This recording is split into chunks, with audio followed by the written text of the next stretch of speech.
Hello everyone, मैं आपको अपने चैनल में वेलकम करता हूं। और आज का टॉपिक है कि हम फर्स्ट ईयर में आए हैं तो हमें सबसे कम समय में फिजियोलॉजी पढ़ना है, तो हम कैसे पढ़ेंगे। सबसे पहले हम बुक्स की बात करते हैं। ठीक है, बुक्स आप कौन सा फॉलो करोगे। देखो, आप जब आओगे जोश में आओगे तो आप गाइडन खरीद लोगे कि मैं तो स्टैंडर्ड पढ़ूंगा भाई, मैं स्टैंडर्ड पढ़ के मैं एकदम अच्छा अपना बेस बनाऊंगा। पर देखो यार, ये वीडियो जो है ये उन बच्चों के लिए जो अपने आप को एवरेज समझते हैं। उन्हें पास होना ज्यादा इंपॉर्टेंट लगता है एज कंपेयर टू उन्हें गोल्ड लाना। तो जो गाइडेंस पढ़ रहा है भाई, अच्छी बात, तुम गाइडेंस पढ़ो, ज्ञानम पढ़ो, पर ये वीडियो आपके लिए नहीं है। ये वीडियो उन बच्चों के लिए जो मेरी तरह है, जो लास्ट मोमेंट में 15-10 दिन में वो फिजियोलॉजी पढ़ के पास हुए थे। ठीक है, मैं झूठ नहीं बोल रहा हूं। तुम मेरे कोई बैचमेट से पूछ सकते हो मेरा क्या हाल था।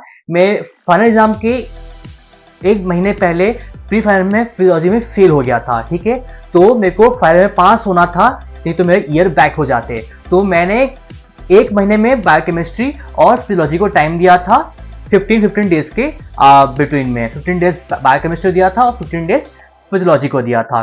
तो वो उन बच्चों के लिए जिनका हाल मेरी तरह हो गया है। फर्स्ट ईयर में नए आए थे, मस्ती किए थे, साल में मस्ती कर दिए, अब एंड में आ गया है। एंड वो कैसे करेंगे, ये वीडियो उन बच्चों के लिए है। ठीक है, तो देखो, आपको कौन सा बुक फॉलो करना है फिजियोलॉजी के लिए। One and only Shambhulingam. ठीक है, शंभुलिंगम जो है वो गॉड है फिजियोलॉजी का। आपको उससे थ्योरी लिखना भी आ जाएगा। थ्योरी आप कैसे लिखते हैं वो आप शंभु से पढ़ोगे, पॉइंट वाइज दिया हुआ है और वो पढ़ लेना। अब देखो, शंभुलिंगम देखोगे तो बहुत मोटा है ना। तो आप बोलोगे कि सर आप कैसे पढ़े थे, आप इतने कम टाइम में कैसे पढ़ लिए थे शंभुलिंगम 15 दिन में। तो देखो यार, ये गलती नहीं करना है, हमें सारा चीज नहीं पढ़ना है। ये एमबीबीएस है। ठीक है, ये कोई नीट नहीं है कि आपको हर एक beat by beat, line by line आपको याद होगा। ठीक है, आपको याद नहीं करना, क्योंकि आपके पीछे में एनाटॉमी भी है और बायोकेमिस्ट्री भी है। ठीक है, तो आपको क्या करना है, इंपॉर्टेंट प्रीवियस क्वेश्चन को पढ़ना है। ठीक है, आपको अगर वो नहीं मिलता है तो मैं पीडीएफ को अटैच भी कर दूंगा, मेरे वीडियो के नीचे आपको मिल जाएगा। ठीक है, तो अब क्या करना है, जैसे कि फिजियोलॉजी देखेंगे अपन, तो फर्स्ट चैप्टर में क्या आता है, जनरल फिजियोलॉजी। वो काफी इजी है। उसमें क्या दिया गया है कि सेल क्या होता है ना, किसके बारे में कैसे क्या क्या है, वो आप पढ़े हो पहले 11th-12th में कि सेल क्या होता है। ठीक है, तो आपको बेसिक है, बेसिक को थोड़ा सा एलेबोरेट किया गया है, वो आप अपने मन से भी लिख सकते हो। अब देखो, फिजियोलॉजी जो है वो सिस्टम वाइज में डिवाइड है। जैसे कि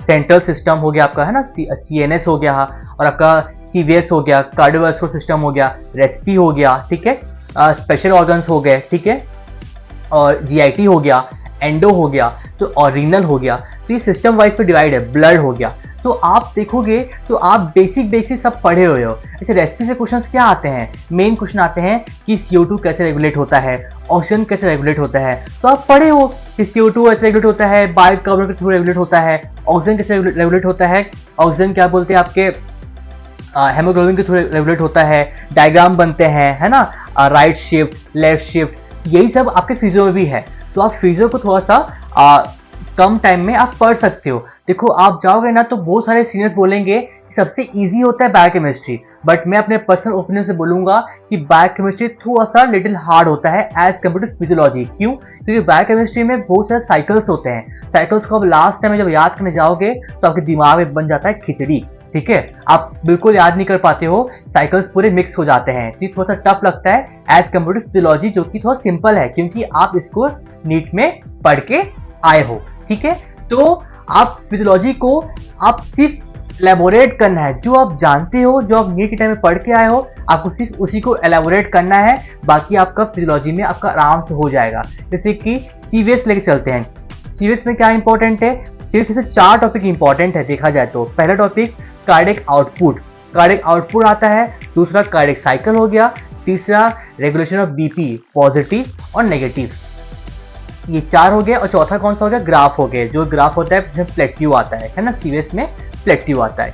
तो ये जो 4 टॉपिक्स हैं, ये 4 टॉपिक आपका सीवीएस सिस्टम खत्म हो जाता है। आपको ये 4 टॉपिक आने चाहिए, बाकी आपको टॉपिक नहीं पढ़ना है। ठीक, क्योंकि क्वेश्चन नहीं आएंगे। आप लास्ट पेपर उठा के देख लो, है ना, अपने कॉलेजेस का, तो उसमें हर 4 साल के अंतरकाल में 4 टॉपिक क्वेश्चन जो है रिपीट होते रहता है। ठीक है, तो मैं यही बोलूंगा कि आपको सिर्फ इंपॉर्टेंट पढ़ना है फिजियोलॉजी में, ठीक है। बाकी देखो यार, जो अपने को टॉपर समझता है कि सर मेरे को तो गोल्ड लाना है, मैं तो सब पढ़ूंगा, तो पढ़ो यार, गोल्ड लाना है आपको, पढ़ो, है ना, सब पढ़ो, गाइडेंस पढ़ो, ज्ञानम पढ़ो। मैं कौन होता हूँ रोकने वाला? ये उन बच्चों के लिए जिनके पास समय बहुत कम है, उनके पास समय नहीं है, वो सारे मस्ती मारे हैं। और सही बात है भाई, मुझे कोई गिल्ट नहीं हुआ था कि मैं मस्ती क्यों मारा, क्योंकि भाई इतना मेहनत करके आते हैं हम फर्स्ट ईयर में, है ना, फर्स्ट ईयर सब इतना क्रैक करके आते हैं, नीट को इतने बच्चों को हरा के आते हैं, तो यार बहुत एग्जॉस्टेड होता है माइंड, तो हमको थोड़ा सा माइंड फ्रेश भी करना होता है। तो तुम मस्ती क्यों, कोई दिक्कत नहीं है ना,